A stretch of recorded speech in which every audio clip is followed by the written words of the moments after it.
National Youth Council of Nigeria is the body saddled with the responsibility of championing the cause of all Nigerian youths within the country, in the entire continent of Africa, and in all of the known universe. Wherever Nigerian youths are, it is our duty to stand in defense of them. It's our duty to also see how best they can contribute to development.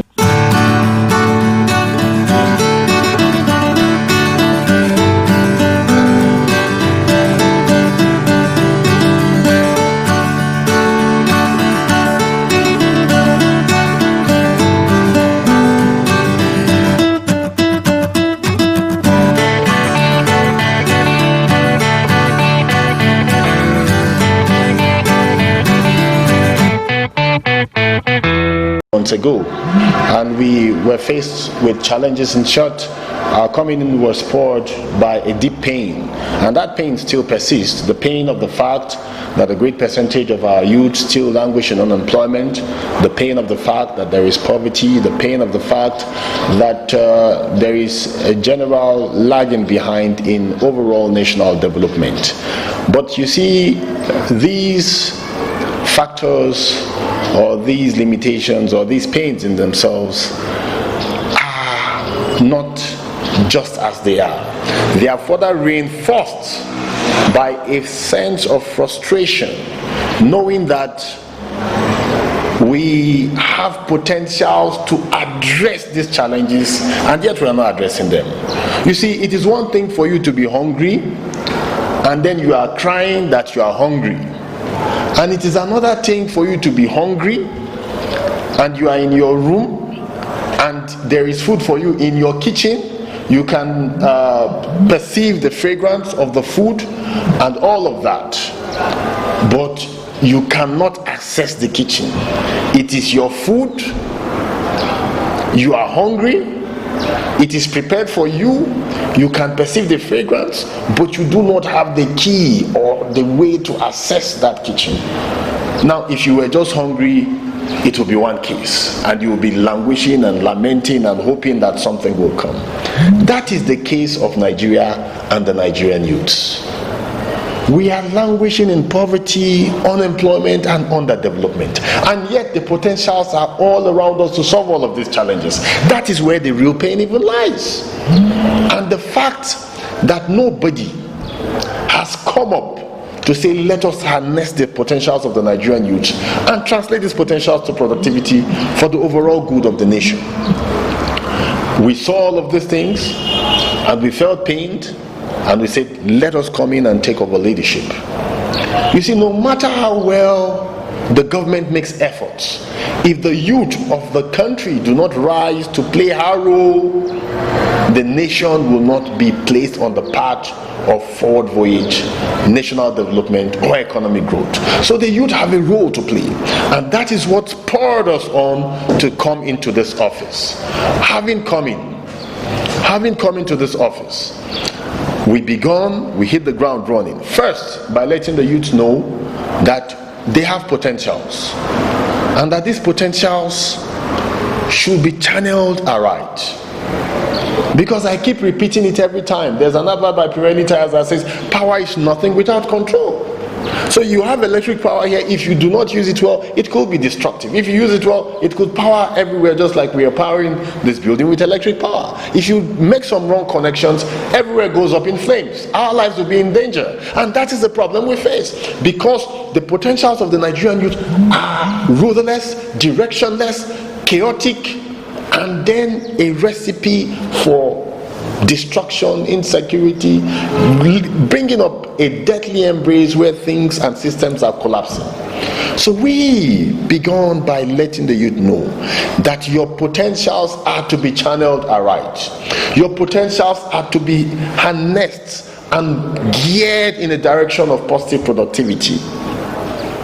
We took on that message from media house to social media, direct interactions, holding programs, and so on and so forth. We got through with that and we said it is not enough to talk. Let us also act. Let us now see how having raise that conscientization or consciousness amongst the Nigerian youth. Let us now put it on. And so in January, we flagged off the tree planting program. We planted the unity tree at the National Unity Fountain, and then it's also taking root in some states in the northwest and then the northeast, all these belts where desertification is trying to encroach, So we moved into that project.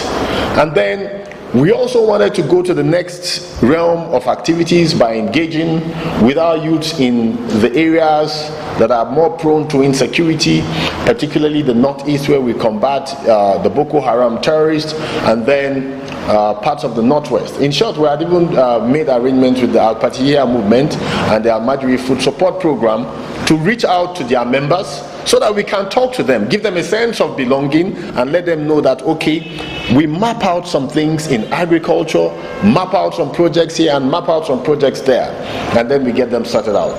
But the COVID-19 pandemic came and cut short some of this. However, that did not stop us. Within the period of the COVID-19 pandemic, we were still engaging in so many activities. In short, that was even the period we had to work double time, because you had people complaining, challenges here and there. We had to reach out to our youth. We had to activate our state chapters nationwide to engage with the youth. The little that the National Youth Council could do on her own, we did. We sent out some palliatives, and then the federal government gave some support. But much more than anything, there were some youth who were already perfecting plans to use the medium to foment violence and crisis. The 1 Million Boys gang and so on and so forth. In the end, we were able to talk to them, and the several youths uprising and all of that, we devised strategies to deal with them. So we've been working. There are lots of things that we're doing, and there's still a lot more that we are working on. But on the whole, God has been giving us good success. Thank you very much. That has been a great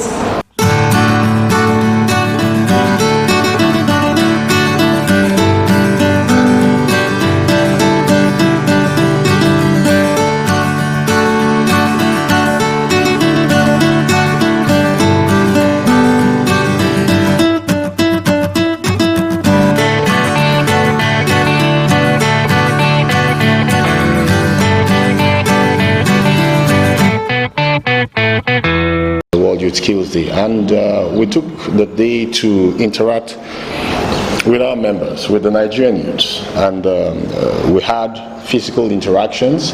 Of course, there's limitations in the numbers of people you can interact with physically, but we had meetings with leaders, heads of youth organizations here at the Youth House. They were here yesterday. We had programs which were aired on TV, and we also went to some media outfits, the radio stations and the television stations. Our message remains this, that within every Nigerian there are potentials. Within every Nigerian youth, let us harness these potentials. The potentials is what we call skills, you understand. But you see, the skills have to be refined. The skills have to be developed. For instance, somebody might be born and then he discovers that, okay, I can do this and do this. But you will need to practice over time, train yourself. So we need to begin to make these things as simple as they are. At times when they talk about skills, they use different words, vocational training, vocational skills, and then so many things, and people try to bring a lot of things. But let's make it very simple. Skills is what can you do with your hand? What can you do with your mind? What can you do to add value? Anything is a skill. My skill could be in communication. My skill could be in writing. My skill could be in crafts. So when we talk about skills, it's not just about skills in crafts, which people want to look at it from, because we are not unidirectional. If the whole world was made of inventors, we will have no poets to entertain us or to relax our nerves. We will have no musicians, you understand, if we were all scientists. And then it will just be a monodirectional world or a unidirectional world. So diversities. So everybody has his or her own skills. So we are still talking to the Nigerian youth. We want to let you know, whatever your skills are, bring them to the table. If your skill is in opening and closing the door, open and close the door at a frequency that the whole world will know that somebody is opening and closing the door. Look at the fine lines of everything you're doing. Whatever you are doing, try to add value to society. Whatever you do, I think there is this a saying that goes that if you are a street sweeper, sweep the street so well that even the angels in heaven will look at it and say, there goes a very diligent street sweeper. So whatever you are doing, do it well.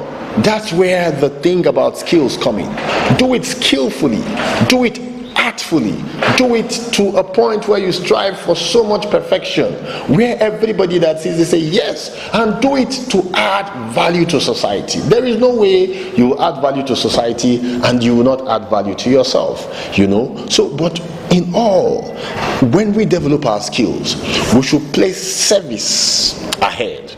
If you place service ahead, anything you need to do about yourself will be subsumed in it and taken care of efficiently, And so we're also talking to our youth. There are lots of challenges. We talk about issues of unemployment, that there is no employment. But you see, why are we where we are in terms of unemployment? Are we saying that the government has not done enough or is doing nothing? Are we saying that there are no opportunities? We are not going to hold brief for government and say, government has done everything. But the frank truth is that from our point of reasoning, from our point of assessment, the government has in place a lot of policies, programs and projects. But these policies, programs and projects must be engaged with properly. But what we have is a case where we all go to the university, we study agricultural economics and we get through, and then we are looking for jobs. We study animal production, we get through and we are looking for jobs. We study forestry, we get through, we are looking for jobs. We study biochemistry, we get through, we are looking for jobs. Nobody is trying to say, as a biochemist, what can I put together? What reagents can I put together to synthesize something? As a microbiologist, how can I work on some scientific research and so on and bring up something? So when you bring it up in a little way, bit by bit, you get to where you are.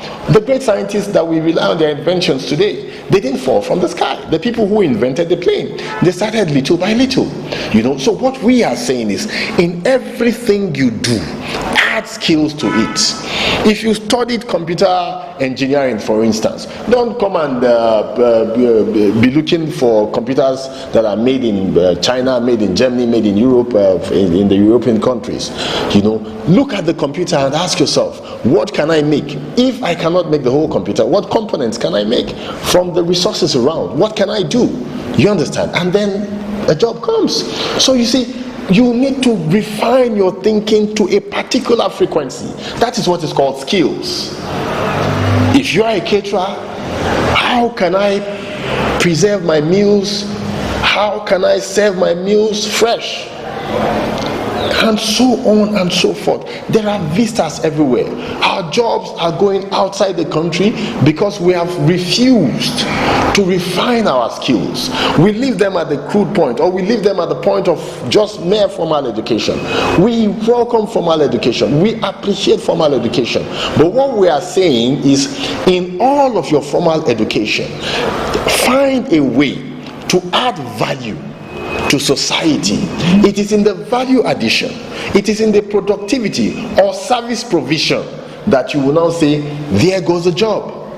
The people who put this microphone together are now employed. The people who created or made these phones are now employed, and we pay them. Each time you go out to buy a mobile phone, you are paying some workers. They are your servants. They serve you by providing you this phone. Those who trade it to you are service providers also. They may not have produced it, but they are also providing a service of conveying the phone to you. They are also your servants, and they get paid. Now, if they do not serve you well, you will not go back there again. If this phone does not serve you well, you will not get it another time. You might even sue them to court. So what we are saying is this: Nigerian youths, let us arise. We have got potentials. Let us know that everything we do should lead to productivity, should lead to efficient service delivery. Choose your field. Look within yourself. There is something that each one of us can do. I am not talking about motivational speaking here. I'm not trying to motivate. It's not just it is reality.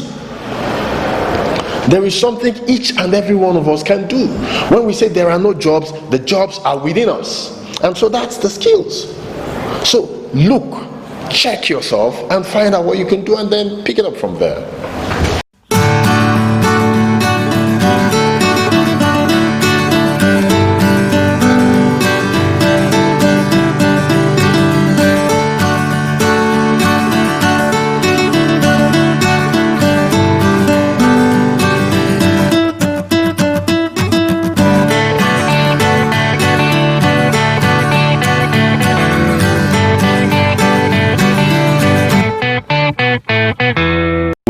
We believe that we must develop the skills of the Nigerian youth, and then in developing the skills we must push the youth to the point where they begin to think. You know, some people they've relegated the use of their brains and their minds and their thinking faculties. All they want to do is just let us get a job. And then this is the job. I go to the job, I come back to the job. Okay, my job is they said I should pick up this book and drop this book. Nobody cares to know, okay, why should I pick up the book? What is the content of the book? How can I add value to the picking of the book?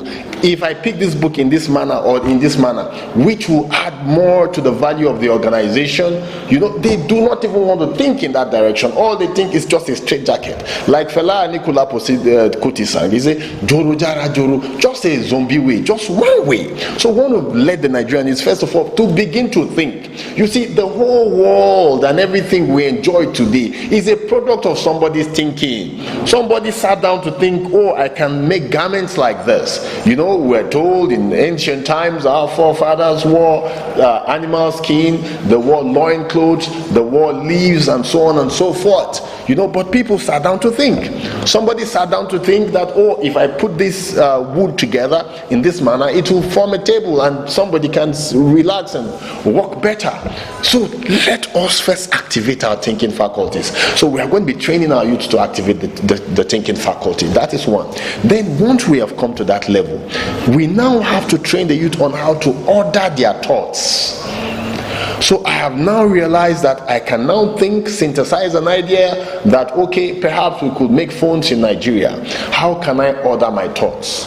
So there are skills development or building or training programs which we are going to be having. I am glad to announce to you that we have an institute running here in this very building. It's a massive hall down there, the Nigerian Youth Institute for Leadership and Entrepreneurial Development, where our youth are going to be trained.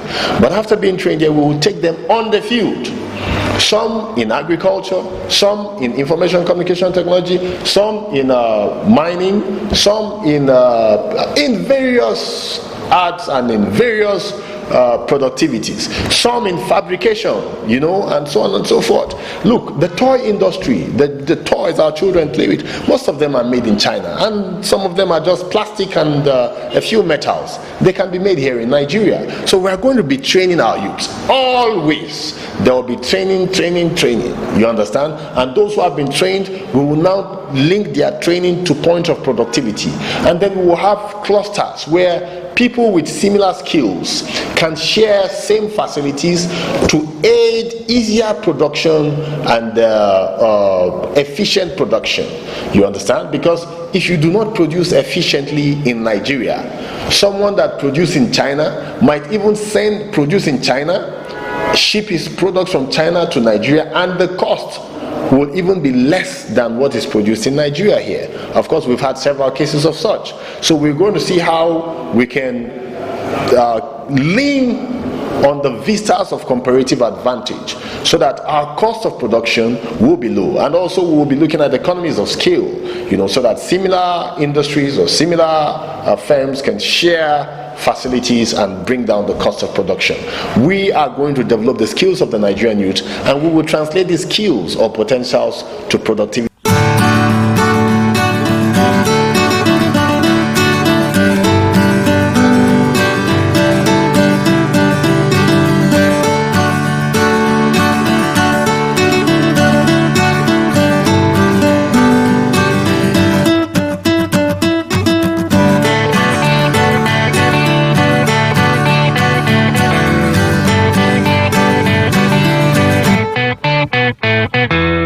About skills and potentials. That is just what we need. No matter how much resources Nigeria has, no matter who the leader of Nigeria is, if the youth do not arise, my dear brothers and sisters, our country will remain as it is. So it is imperative that we arise, but much more than anything, in all that we do, we should place patriotism first.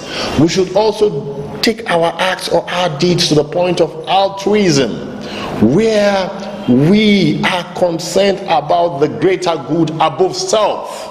You understand? So these are things we should begin to look at, and if we think at this frequency, at the frequency of how can we make Nigeria great, how can we make our communities better, how can we add value to the system, to the people around us and our surrounding, how can we sustain the economy, how can we bet a new Africa in line with the dream of the founding fathers of Africa, how can we free ourselves from the stranglehold of neo-colonialism and modern day slavery, because Nigerian, indeed Africa, are almost like slaves today.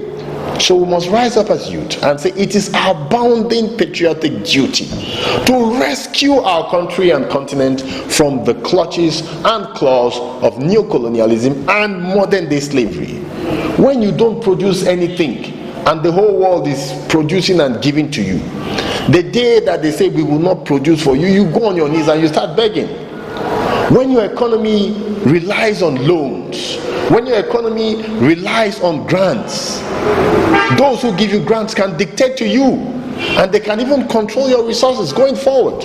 So we are calling on the Nigerian youth to rise to the rescue, and also to seek vistas of partnerships with the government. You see, there are lots of avenues available.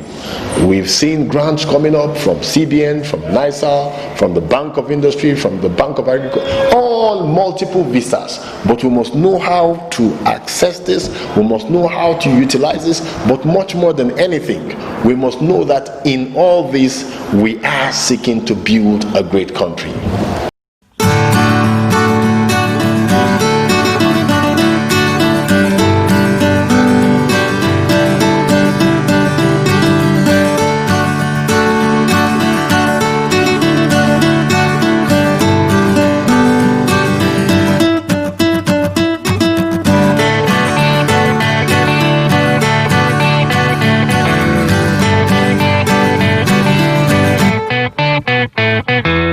I believe leadership is like warfare, and there is this Latin maxim that says "Qui desiderat pacem, preparat bellum." He who wants peace must first prepare for war. So every day we come out, we are ready for any adverse situation. There are things that will come and will be like shocking, but in all, we have known how to recoil and refire. We have built buffers around, and we know that we have targets of what we want. For instance, the National Youth Council of Nigeria is looking at creating a minimum of 1 million jobs by the end of 2021, pardon me. A minimum of 1 million jobs, and we are moving it up to 10 million jobs. I had to talk about 17 because we also have a timeline for a project. Our permanent secretariat of the National Youth Council of Nigeria, we are going to complete it in the next 17 months, and it's going to be a 5-story building one of the best, at the best standard, modern architecture and all, fully furnished. So we have targets, we have plans, we have goals, we have expectations, both for the organization, for the Nigerian youth, and for the Nigerian society.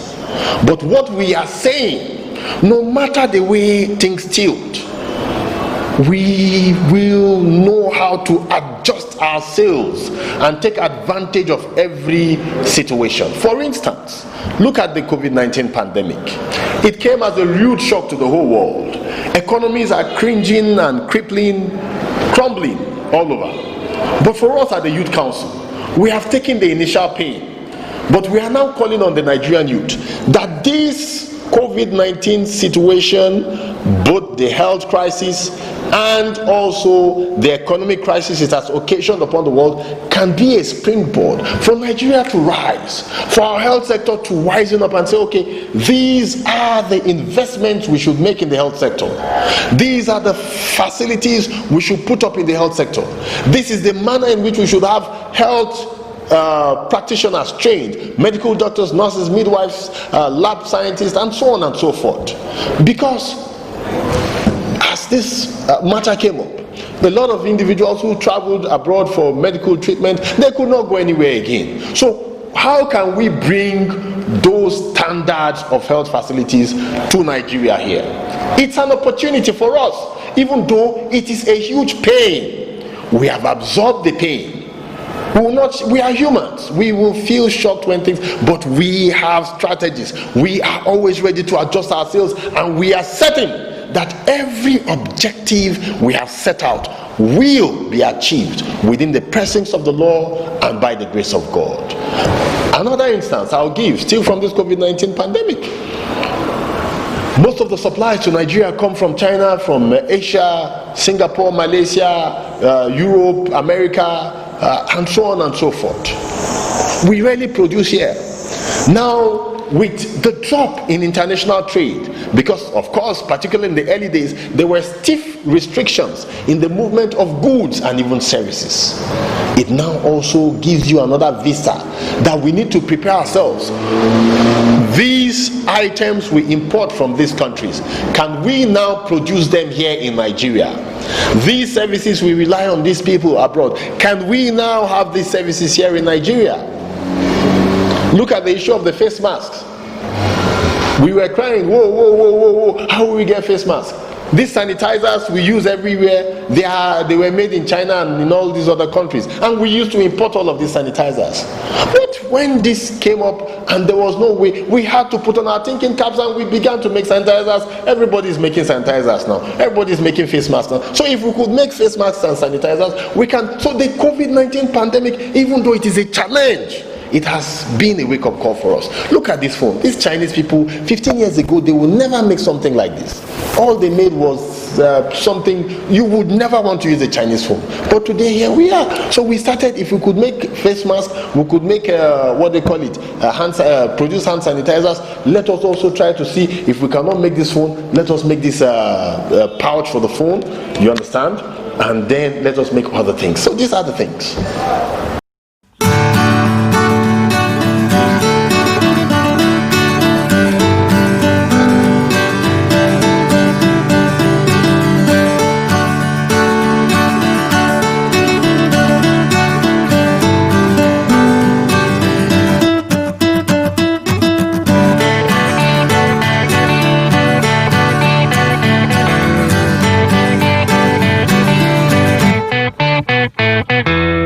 With Nigerians as he is doing. He should maintain the path of patriotism as he is doing, because Mr. President is a true patriot. He is committed to a great Nigeria, and by the grace of God, we will partner with the presidency to build that great Nigeria. One thing you cannot extricate from Mr. President is that he has good intentions towards this country. All of these intentions might not have been actualized because he has not gotten the right people to partner with. You understand? And that is the youth. youth. So now that we have come on board, we are going to partner with the president. We are going to assist the federal government to bring to fruition all her good intentions, to translate these good intentions to good actions that will be felt by the masses, that will address the felt needs of the masses of society, that will translate the youth to the points of positive engagement. So we are calling on Mr. President to remain steadfast and also to know that we have come on board to help him. We are also calling on Mr. President to sustain the tempo of the anti-corruption war. We are glad that so many individuals are being prosecuted, tried, investigated for different forms of corruption. This now serves as deterrent to others, and the younger generation will also learn from this. So, Mr. President, continue the anti-corruption war. And finally, we are calling on, because the president does not work in isolation, the ministers work with him, the heads of agencies work with him. So we are calling on these ones, please maintain patriotism, borrow a leaf of patriotism from what Mr. President is doing, glean lessons from his lifestyle, that he has placed patriotism as the first and final order. Do the same thing. If our ministers do like this, if our permanent secretaries follow a similar line, if our directors generals and heads of agencies follow a similar line, if our governors follow a similar line, you will discover that Nigeria will be developing rapidly at a frenetic, accelerated pace. That is what we are saying. A new Nigeria is possible, and together we will make it happen.